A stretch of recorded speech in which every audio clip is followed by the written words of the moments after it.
Naquele mesmo dia, saindo Jesus de casa, assentou-se à beira-mar e grandes multidões se reuniram perto dele, de modo que ele entrou num barco e se assentou. E toda a multidão estava em pé na praia. E de muitas coisas lhes falou Jesus através de parábolas. E dizia, por exemplo, eis que o semeador saiu a semear as suas sementes. E ao semeá-las, uma parte caiu à beira do caminho da vala. E vindo as aves do céu a comeram. Outra parte em solo, em terra rochosa, aonde a terra era fina, mas logo nasceu. Visto não ser profunda a terra, ela foi botando raízes inicialmente. Saindo, porém, o sol, como ela não tinha a umidade das profundidades da terra, o sol a queimou. E porque ela não tinha raiz profunda, ela secou-se. Uma outra parte caiu entre os espinhos. E os espinhos cresceram simultaneamente. Eles eram muitos e ela era uma só, e eles a sufocaram. Outra parte dessa semeadura, enfim, caiu em boa terra. E deu fruto que fez uma semente virar 100, uma semente virar 60, uma semente virar 30. Quem tem ouvidos para ouvir o que eu estou dizendo, ouça e compreenda, diz o Senhor Jesus.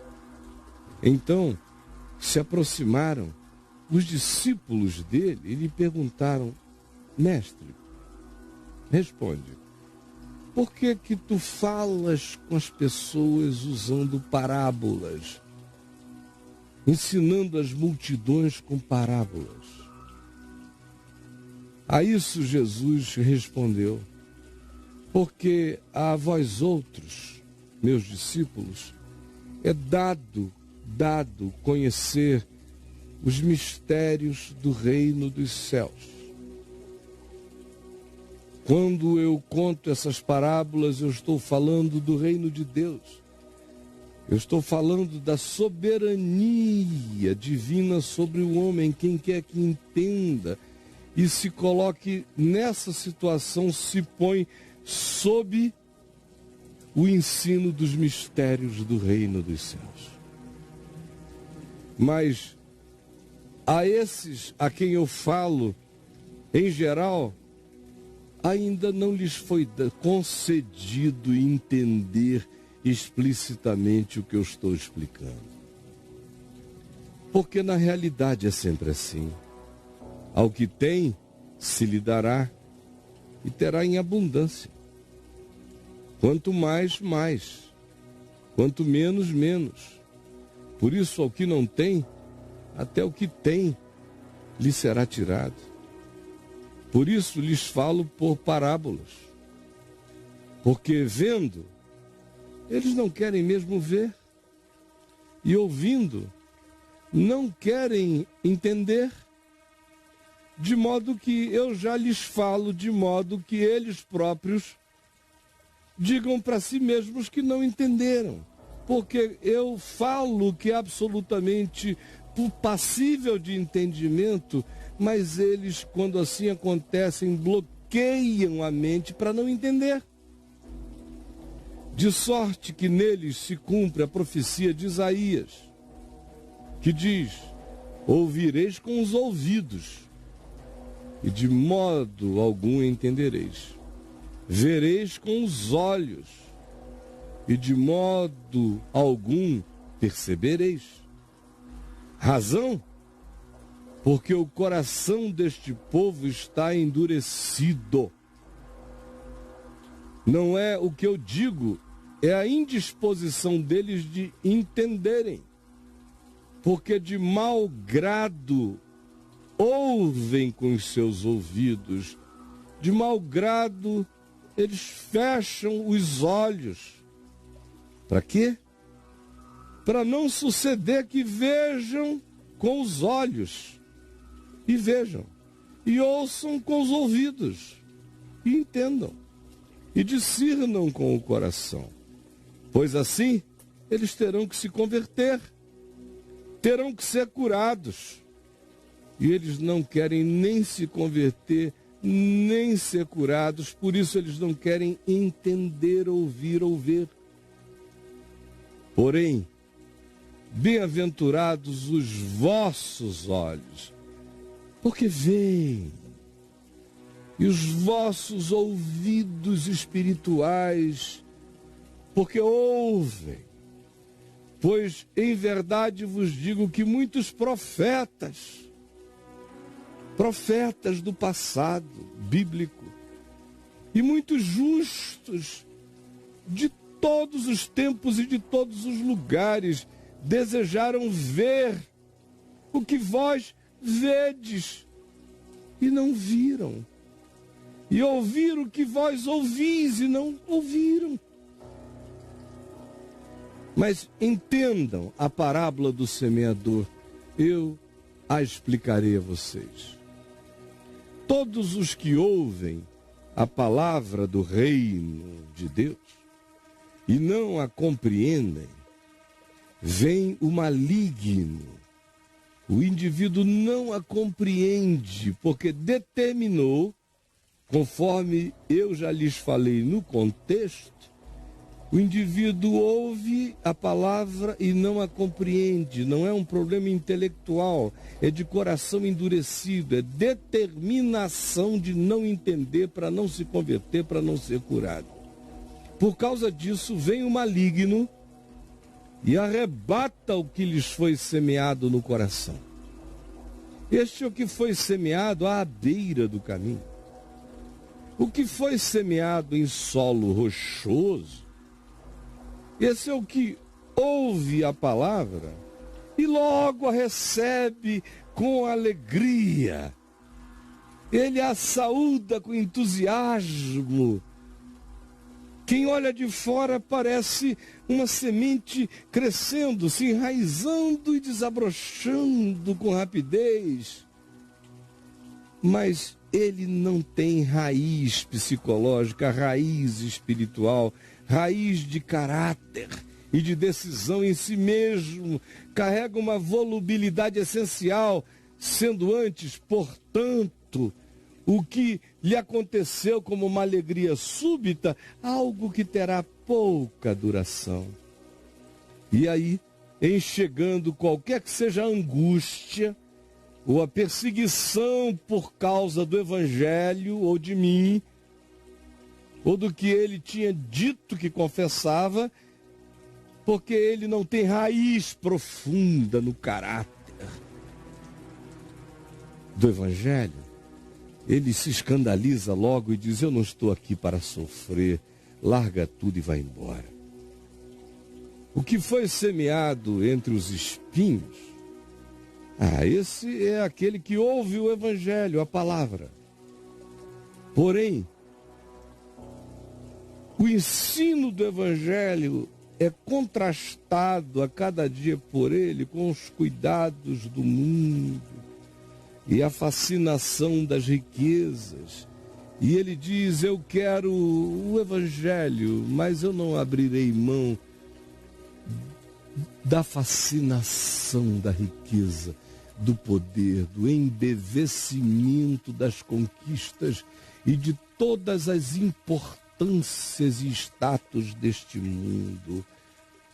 Ele quer o evangelho, mas tudo que o diabo disse, tudo isso eu te darei se prostrado me adorares. E essas outras coisas que ele admitiu para crescerem concomitantemente com o evangelho na sua vida, sufocam a palavra da vida, o evangelho da graça no coração. E essa existência se torna infrutífera. Infrutífera. Mas o que foi semeado em boa terra é aquele que ouve a palavra e não luta para não compreender, antes tem avidez por compreender e tem alegria de oferecer profundidades do ser para ser penetrado, para que o espigão do evangelho nele fique plantado e do seu coração jamais seja por nada arrancado. Este frutifica e produz. Um indivíduo passa a significar 100, nesse caso, ou 60 ou 30, o potencial dessa pessoa que agasalhou o evangelho expandir-se-á como bênção e vida e graça na terra. Outra parábola lhes propôs Jesus, dizendo: o reino dos céus é semelhante a um homem que semeou boa semente no seu campo. Assim é o reino dos céus. O homem semeou boa semente no seu campo. Mas enquanto os demais homens dormiam, enquanto a humanidade não percebia, veio o inimigo desse homem que semeou boa semente no seu campo, porque o campo é dele. E os homens no campo, à volta do campo, são dele. Mas veio o inimigo e semeou o joio no meio do trigo do campo do homem e de fininho retirou-se. E quando a erva cresceu e produziu fruto, apareceu também o joio, que parece muito com o trigo. Então, vindo os servos do dono da casa, aqueles que estavam dormindo quando o joio foi sendo disseminado, lhe disseram: Senhor, não semeaste boa semente no teu campo? De onde, pois, vem o joio? Nós pensávamos que era um campo de semente de trigo do evangelho. De onde vem o joio? De onde vem tanta erva? Ele, porém, lhes respondeu: um inimigo fez isso. Mas os servos lhe perguntaram ainda: queres que nós vamos e arranquemos o joio, façamos um trabalho de extirpação, de limpeza, de separação do joio do trigo em teu nome, em nome da sã doutrina, da ortodoxia, ou das morais, ou da nossa compreensão de certo e errado? Ao que Jesus respondeu: não. Para que, ao separarem o joio, não arranqueis também com ele o trigo. Vocês não sabem fazer a diferença essencial das naturezas. Deixai-os crescer juntos até o tempo da colheita. E no tempo da colheita, eu direi aos ceifeiros que não serão vocês: ajuntai primeiro o joio, tirem o joio, atai-o em feixes para ser queimado, mas o trigo recolhei-o no meu celeiro. Outra parábola lhes propôs Jesus, dizendo: vejam, o reino dos céus, ou o reino de Deus, é semelhante a um grão de mostarda, que um homem tomou e plantou no seu campo, um grãozinho de mostarda, o qual é, na verdade, entre nós aqui, no Oriente Médio, a menor de todas as sementes. E crescida, é maior do que todas as hortaliças de porte. E chega a se fazer árvore, de modo que as aves dos céus vêm aninhar-se nos seus ramos. Entendam o que lhes disse. Disse-lhes ainda outra parábola: O reino dos céus é semelhante ao fermento impregnante que uma mulher toma e esconde em algumas medidas de farinha, até que tudo fique impregnado do fermento. Assim é o reino de Deus penetrando. É uma sutileza indiscernível. Todas estas coisas disse Jesus às multidões por parábolas, e sem parábolas nada lhes dizia, para que se cumprisse o que foi dito por intermédio do profeta. Abrirei em parábolas a minha boca, publicarei coisas ocultas desde a criação do mundo. Então Jesus, despedindo as multidões, foi para casa. E chegando-se a ele, os seus discípulos disseram: explica-nos a parábola do joio do campo, porque a gente não entendeu essa do joio do trigo. E ele respondeu: preste atenção, o que semeia boa semente sou eu, é o Filho do Homem, que sou o semeador da boa nova entre os homens. Sou o semeador da boa nova entre os homens, no mundo todo. Sou eu o semeador. O campo não é o grupo de vocês, nem é a seita de vocês. O campo é o mundo. É a sociedade humana. A boa semente são os filhos do reino. Não são os filhos da congregação de vocês, são os filhos do reino, que só o Pai conhece, no norte, no sul, no leste, no oeste. O joio são os filhos do diabo, em qualquer que seja o lugar no mundo, inclusive na seita e congregação de vocês. Tem gente ruim e tem gente de Deus em todo lugar. O inimigo que semeou é o diabo, fazendo essa semeadura. A ceifa é o fim de tudo. É o dia da luz. Os ceifeiros não serão vocês, são anjos. Pois assim como o joio é colhido e lançado ao fogo, esteja ele disfarçado do que queira se disfarçar, assim será na consumação do século, no dia da luz e da verdade. Mandará o Filho do Homem os seus anjos, que ajuntarão do seu reino todos os escândalos e os que praticam a iniquidade, os que vivem da prática do abuso da iniquidade, dos escândalos contra a vida, contra a alma, e os lançarão na fornalha acesa, ali haverá choro e ranger de dentes. Então os justos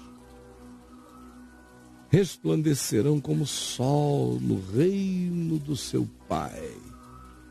Quem tem ouvidos para ouvir, ouça. E ainda, o reino dos céus é semelhante a um tesouro oculto no campo. O reino de Deus. A fascinação dessa percepção é semelhante a um tesouro oculto no campo, o qual certo homem, qualquer homem, tendo-o achado, escondeu. Transbordante de alegria, abre mão de tudo que tem para comprar aquele campo, porque o tesouro é de graça. Estava oculto no campo. O campo, todavia, tem um preço.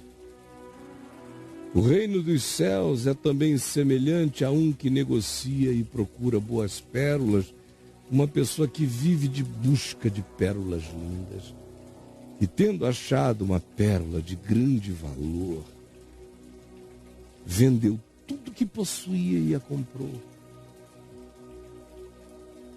O reino dos céus é ainda semelhante a uma rede que, lançada ao mar, recolhe peixes de toda espécie.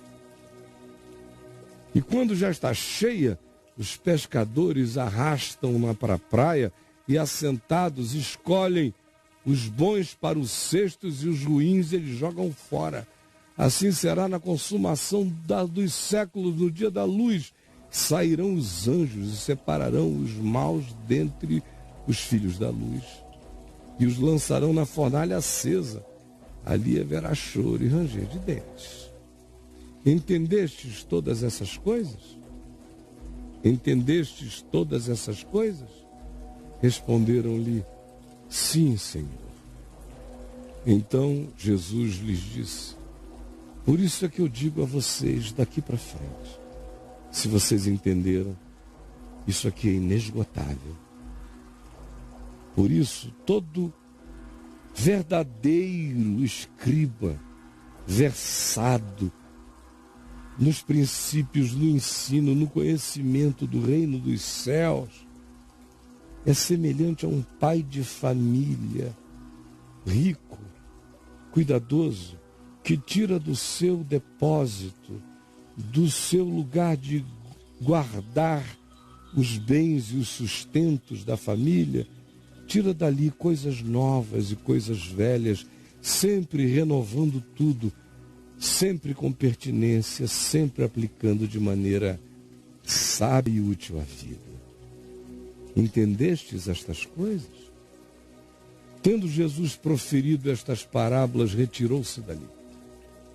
E chegando à sua terra, onde ele fora criado, em Nazaré, ensinava na sinagoga de Nazaré, de tal sorte que se maravilhavam ouvindo o que ele dizia e afirmavam, de onde lhe vem esta sabedoria e esses poderes miraculosos?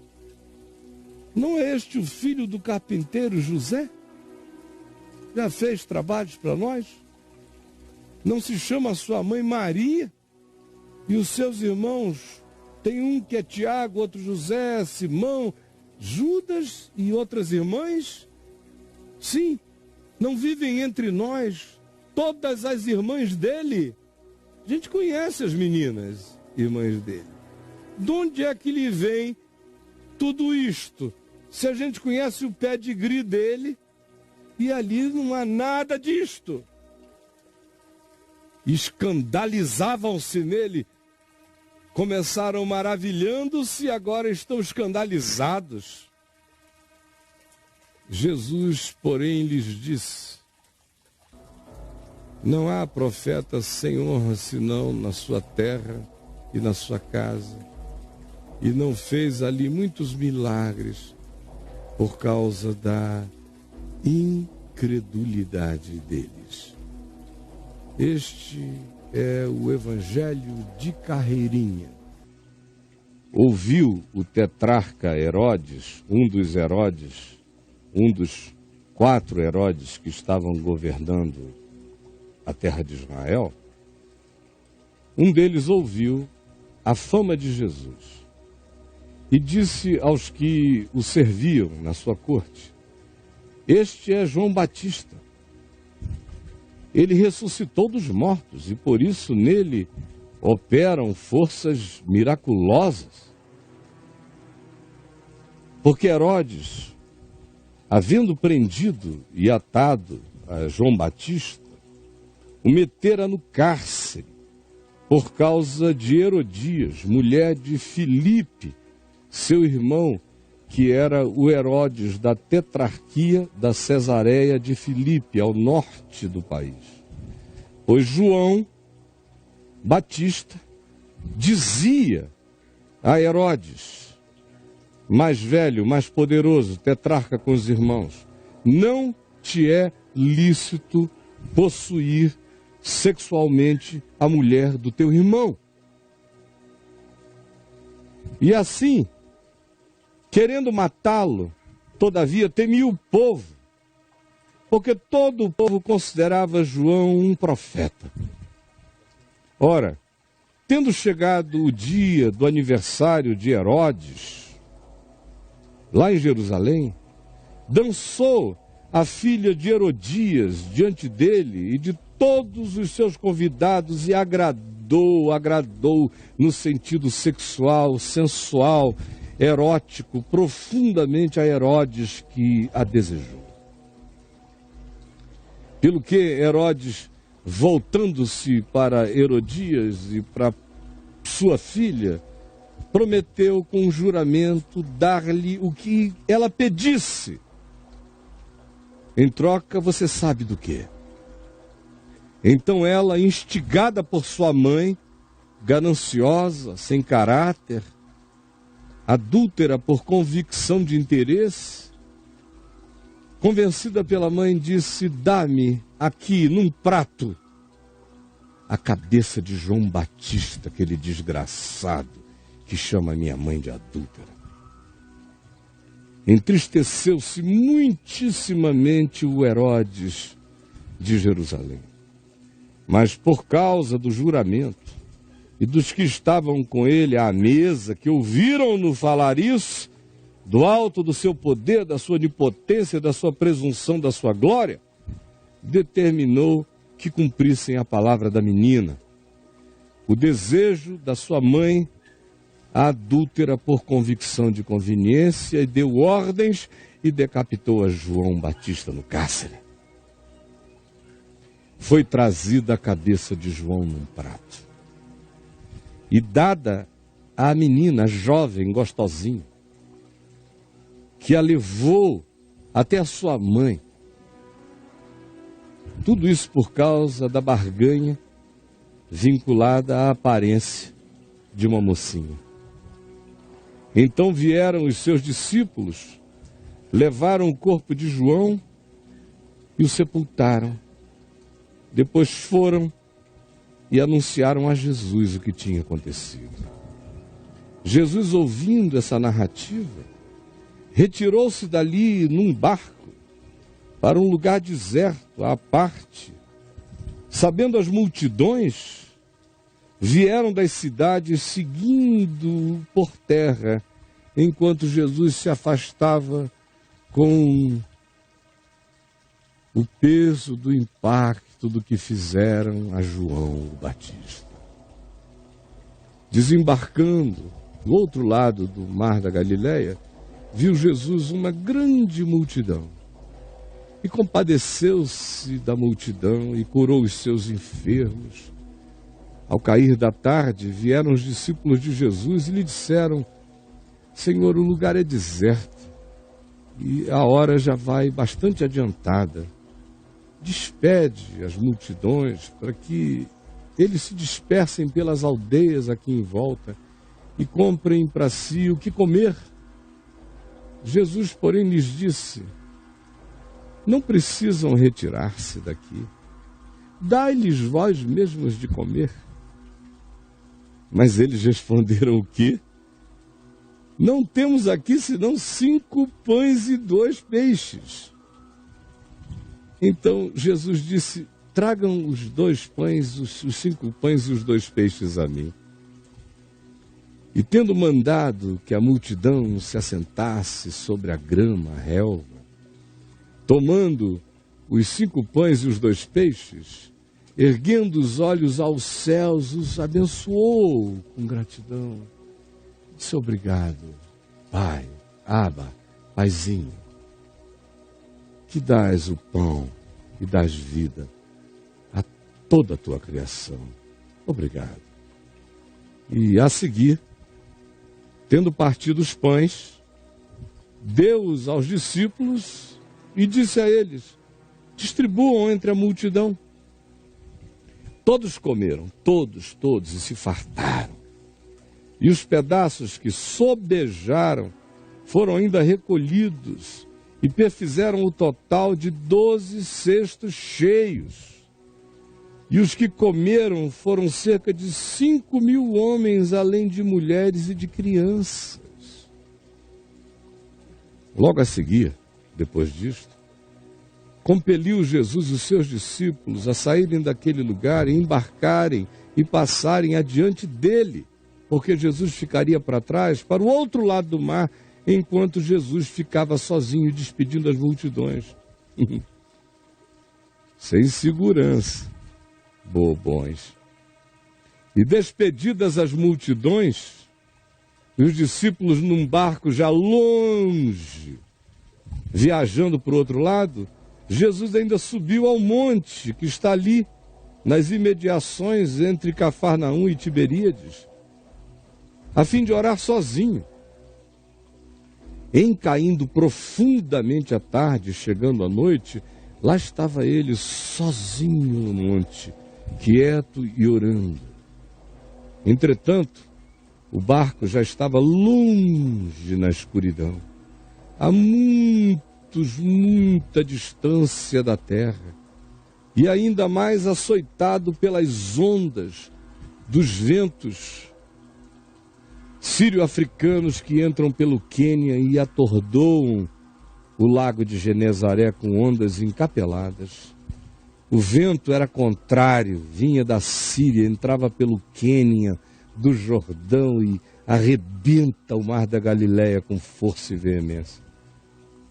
Na quarta vigília da noite, já tarde, escuro, escuro, escuro, e Jesus não vinha ter com eles. Naquele horário, foi Jesus ter com eles, todavia, não remando, andando por sobre o mar. Eles tinham deixado um barquinho para Jesus remar. Jesus vem andando por sobre o mar. E os discípulos, ao verem-no andando sobre as águas, ficaram aterrados e exclamaram: é um fantasma! Socorro! Mas Jesus imediatamente lhes falou: tende bom ânimo, sou eu, não tenham medo. Respondendo-lhe Pedro, na escuridão, disse para a figura que oscilava entre as ondas no meio do mar: se és tu, Senhor, manda-me ir ter contigo andando por sobre as águas. E Jesus lhe disse: vem, Pedro, vem. E Pedro, descendo do barco, pisou na água, andou sobre as águas e foi ter com Jesus. De repente ele parou e viu o que ele tinha feito, a loucura do caminho que ele tinha escolhido, da irracionalidade. E o racionalismo tomou conta dele, e as lógicas circunstanciais o acometeram, e ele, reparando na força do vento, na força das ondas, teve medo e naufragou em si mesmo. E quando teve medo, começou a submergir, até que gritou: salva-me, Senhor. E prontamente Jesus, estendendo a mão, tomou e lhe disse: homem de pequenina fé, por que tu duvidaste? Tu estavas andando, por que tu olhaste para trás? Subindo ambos para o barco, cessou o vento. E os que estavam no barco o adoraram, dizendo: verdadeiramente, tu és o Filho de Deus. Então, estando já na outra banda, eles chegaram à terra em Genezaré, já onde hoje é a Jordânia, do outro lado da Galileia. E reconhecendo-os os homens da antiga Jordânia de Genezaré, de Decápolis, de uma população mista, reconhecendo os homens daquela terra, mandaram avisar a toda a circunvizinhança e trouxeram-lhe todos os doentes, os enfermos, e lhe rogavam que ao menos pudessem tocar na orla das suas vestes. E todos os que tocaram ficaram sãos. Então, estando já na outra banda, chegaram à terra em Genezaré, do outro lado, e vieram todos os que precisaram. Este foi o capítulo 14 de Mateus, na nossa leitura. Depois que Jesus tinha chegado em Genezaré e que os homens todos trouxeram todos os doentes e ele os curou lá na Galileia, e todos os que o tocavam ficavam sãos.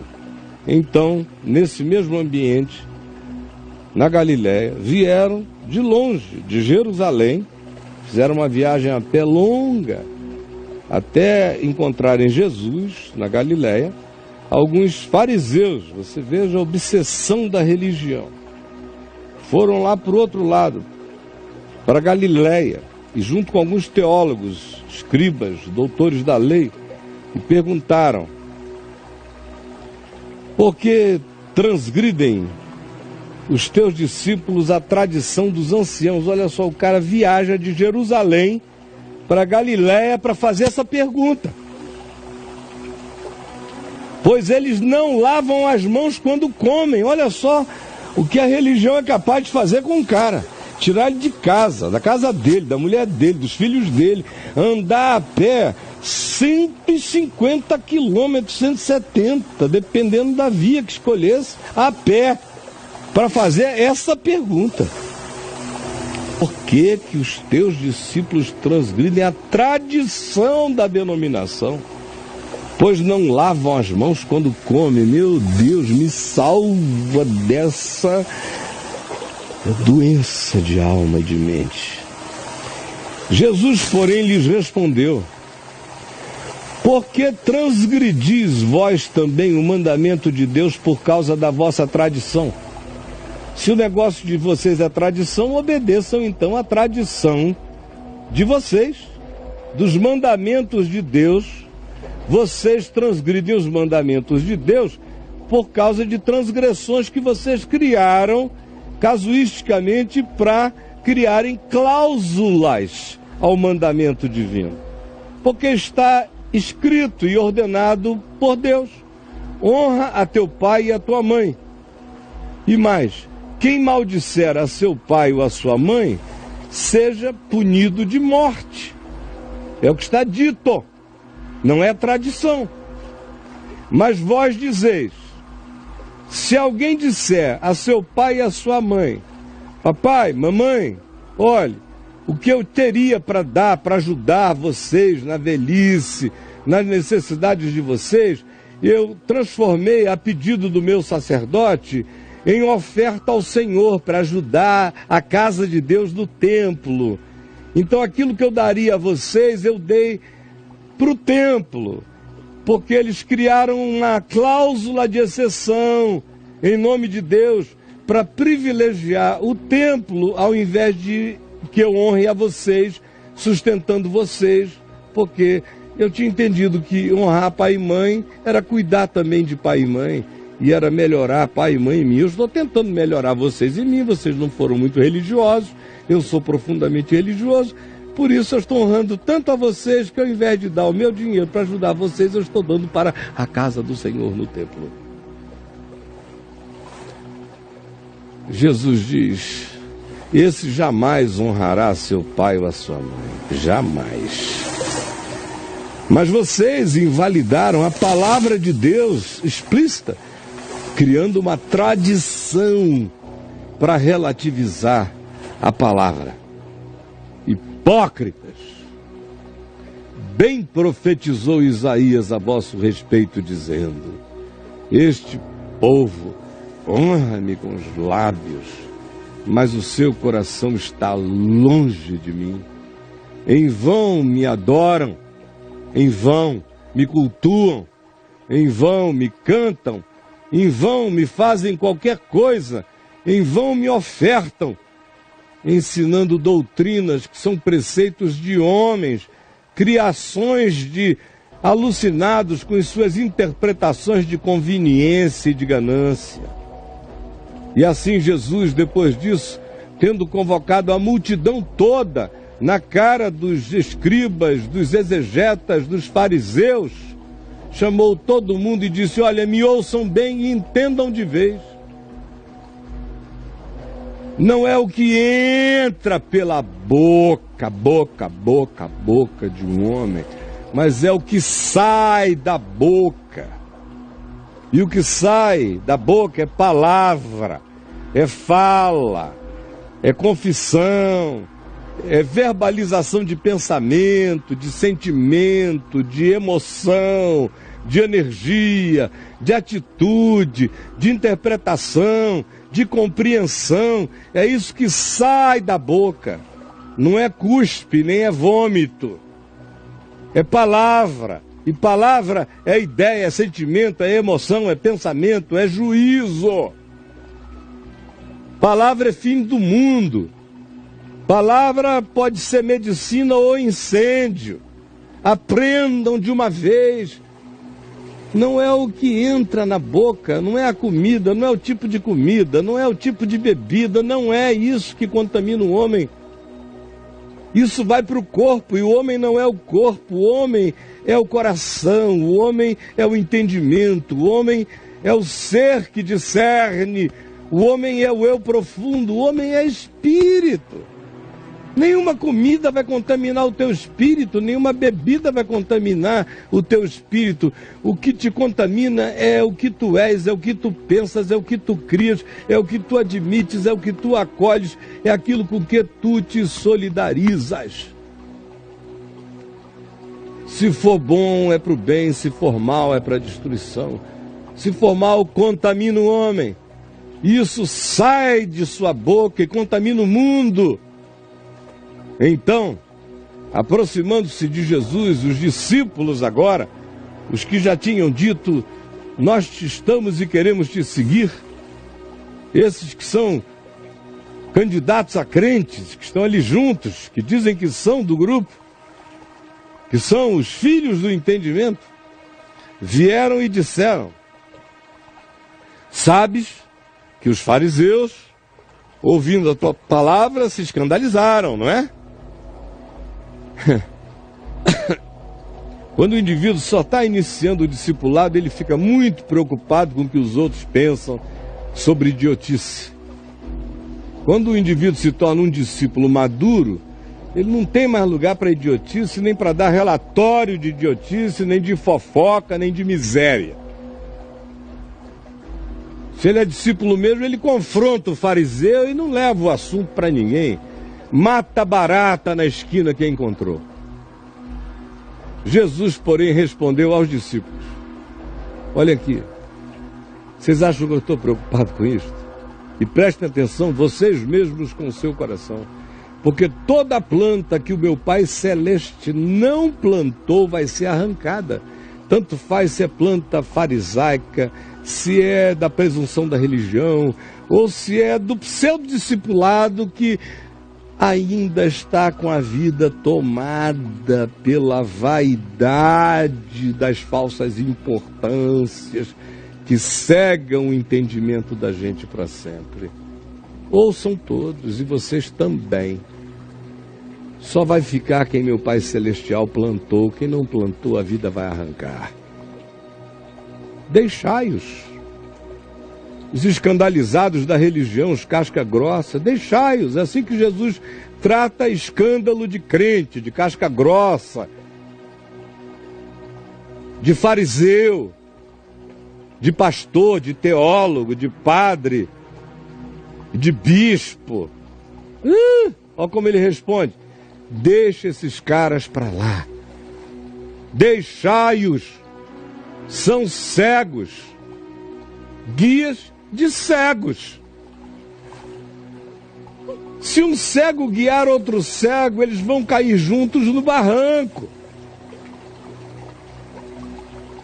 Então Pedro disse: Senhor, explica-nos a parábola. Parece até que Jesus tinha contado uma parábola. Jesus não contou, Jesus tinha sido explícito. Mas é que a mente, frequentemente, é muito pedrada. É pedrada, ela não consegue entender nem o óbvio. Ainda mais se o óbvio tiver um mínimo de subjetividade, ainda que óbvia subjetividade. Explica-nos a parábola, disse Pedro. Jesus, porém, disse: também vós não entendeis ainda. Meu Deus, Jesus está dizendo isso há 2000 anos. Ele diz: também vós não entendeis ainda. É o que eu digo aqui todo dia. Não é possível, não é possível, não é possível. Também vós não entendeis ainda. Nem de carreirinha vocês entendem?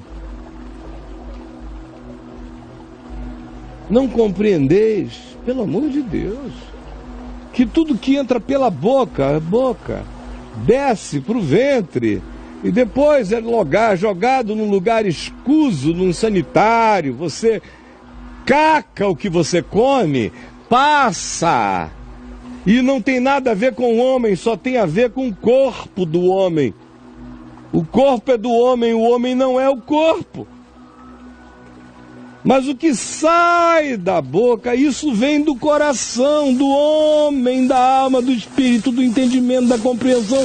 E é isso que contamina o espírito, a mente, a alma. Vocês não compreenderam até hoje. Será possível? Não entenderam ainda? Vocês são discípulos de quê? De uma pedra? Para não terem entendido que é do coração, não do dedão. E nem do coração órgão, e nem do teu fígado, e nem da bebida que tu tomas ou da comida que tu comes. Não entenderam ainda que é da produção do pensamento, do espírito, que procedem os maus desígnios, o homicídio, os adultérios, a prostituição, os furtos, os falsos testemunhos, as blasfêmias, e tudo mais. Essas coisas são as que contaminam o homem e a humanidade, destroem a vida. Mas comer sem lavar a mão, ou comer um cardápio de qualquer que seja a natureza, não contamina ninguém. Me poupem. Aí, saindo dali, para provar que não contamina, Jesus foi para um lugar que todo judeu achava absolutamente não visitável. Portanto, partindo dali, retirou-se para um lugar contaminável. Ele foi para os lados de Tiro e de Sidom, que eram lugares amaldiçoados, o rei de Tiro. Uma arquetipia luciferiana no imaginário judaico. Jesus foi para lá, foi para um lugar de contaminação do ponto de vista da interpretação da religião. E eis que uma mulher cananeia, do mesmo povo que tinha sido expulso por Josué, que tinha aquela herança pagã do pessoal que imolava filhos na antiguidade.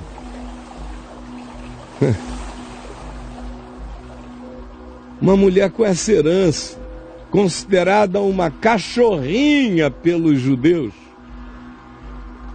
e que viera daquela região de Tiro e de Sidom, bateu na porta onde Jesus estava hospedado, gritando, clamando: Senhor, filho de Davi, tem compaixão de mim. A minha filha está horrivelmente endemoninhada. Jesus, porém, não abriu a boca, não lhe respondeu palavra, passou mudo. Parecia uma maleducação, um descaso. E os seus discípulos aproximaram-se e rogaram-lhe: manda ela embora. Ela vem gritando atrás da gente um tempão. Que saco! Manda ela embora.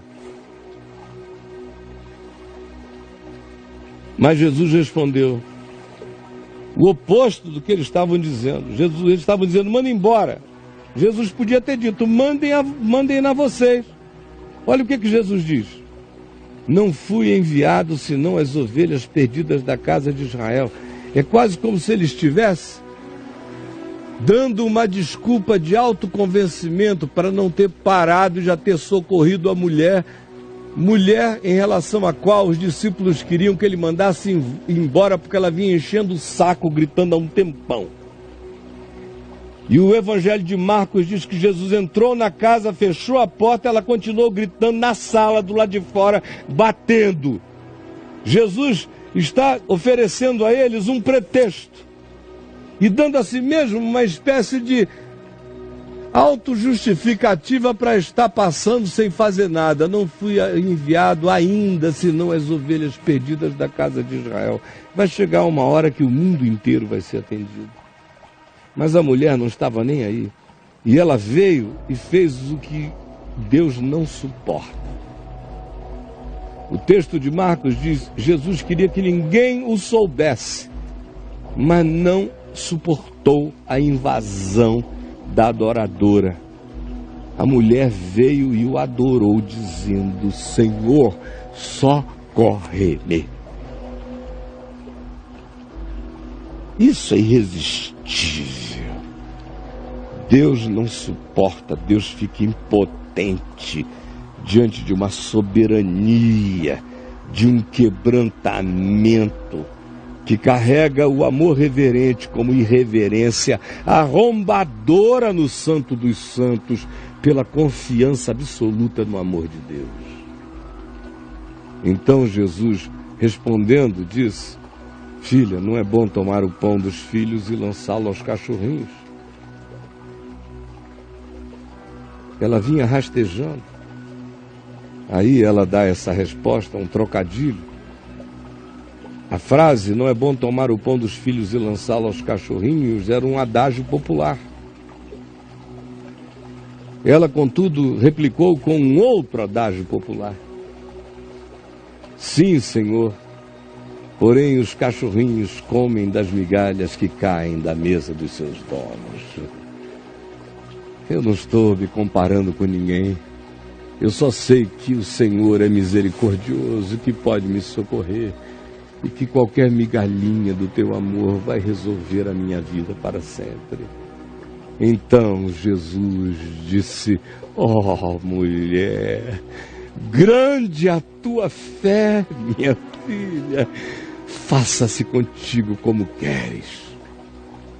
E desde aquele momento a sua filha ficou sã. Ora, partindo Jesus daquele lugar de Tiro, de Sidom, para além da fronteira de Israel, foi para junto do mar da Galiléia de novo. E subindo a um dos montes, assentou-se ali, e vieram a ele muitas multidões, trazendo consigo coxos, aleijados. Você tem aqui os deformados, você tem os limitados de todos os tipos, os com problemas de visão, os cegos, os com problemas de comunicação, os mudos, os introversos e outros muitos.